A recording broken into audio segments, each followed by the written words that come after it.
the reason I'm talking about staying motivated and positive is because, well, we all have those days sometimes, don't we? When things just don't seem to go right and we get down and we feel demotivated. And even if it's not full day, then sometimes there are things that just happen throughout our day that just make us feel a bit negative. So as I say, today I'm talking about what to do when you have those off days, because it's important that you've got some idea of what to do. Before I get into my top tip, I've actually got loads of tips, but I'm just going to give you the one today because it's a one that works really well for myself, and it also works for lots of my clients. I'm going to share that with you in a moment. But first, I just want you to think about when this happens for you. So when is it that you feel demotivated or negative or just feel down? I want you to think about it. Is it particular situations? Is it specific people that make you feel like this or that demotivate you? Is it particular tasks or activities that you're doing? So what is it for you? Because there are triggers, there are things that set us off, there are things that set this negative cycle in motion, that make us feel down, that get us demotivated. And until we can recognise those things, then it's difficult to do anything about that. So what are the triggers for you personally?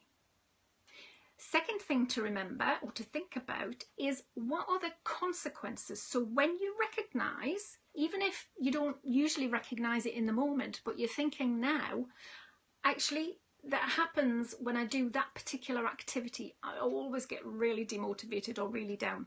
Then I want you to think about, what are the consequences? What are the results? What's the effect of that feeling down, feeling demotivated, getting negative? Because what tends to happen, well, actually, there's two ways you can look at it. It can be things that do happen or things that don't happen as a result of that. So maybe things that you do or things that you don't do. So maybe you stop doing what task you'd set yourself to do because you're just not feeling very good about it.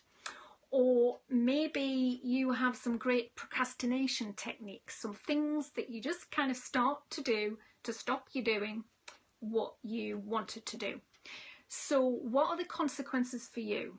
So what triggers you? So when do you get these feelings, or when do you start to feel demotivated? What are the consequences? And then what can you do about it? Because it's ideal if you've got some kind of structure or habit or process, something that you do, something that's in place that you kind of automatically go to, that will get you motivated, feeling better, and back into action. Now, my very favourite thing to do is to go to my happy box. Now, I bet you thought I was going to say go to my happy place. Well, actually, it kind of takes me there. So I'm just going to show you my box. So you can see on the side, happy box. On the front, Julie Johnson's happy box. And this actually sits just under my desk. And it's there, so whenever I'm working, it's there for me to kind of get out if I really can't get myself motivated, or just realise that I'm just not feeling great or not doing what I want to be doing. So what kinds of things are in my happy box, and what kinds of things would I suggest that you put in there? Well, actually, this first thing is something that just came to me. I don't know whether you can see that. Last month. It's from CIPD, which is the Chartered Institute of Personnel and Development, and it's basically a little certificate that recognises my exceptional service to human resources and people development for over 30 years. That's a long time, giving away my age there, because I've been in the arena of HR and people development for that long, in lots of different guises. Obviously, I haven't had my own company for that long, but I actually put that in the top of there because that's the latest thing I've received. That actually makes me think, yeah, do you know what? It is a big achievement. That is good that I've managed to stick with this for so long, and I've helped so many people.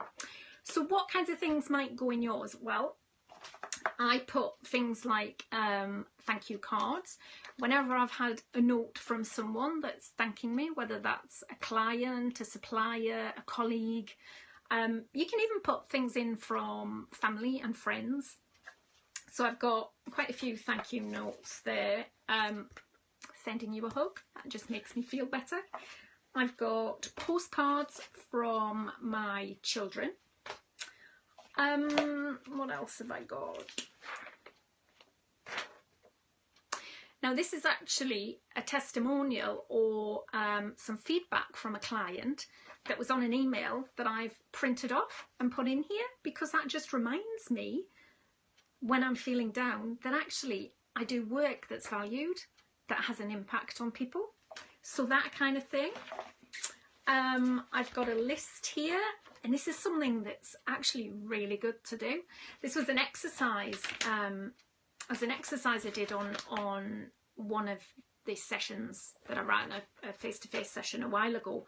And was asking people to describe, we were describing each other just in 3 words, but not actually talking to each other about that, just literally writing a word down, passing it on. We're kind of folding it up. Maybe I'll talk about that another time. But that was just really useful. So what I did was collated, brought all of those words together, so that when I'm feeling down, I can look at, this is what my clients say about me.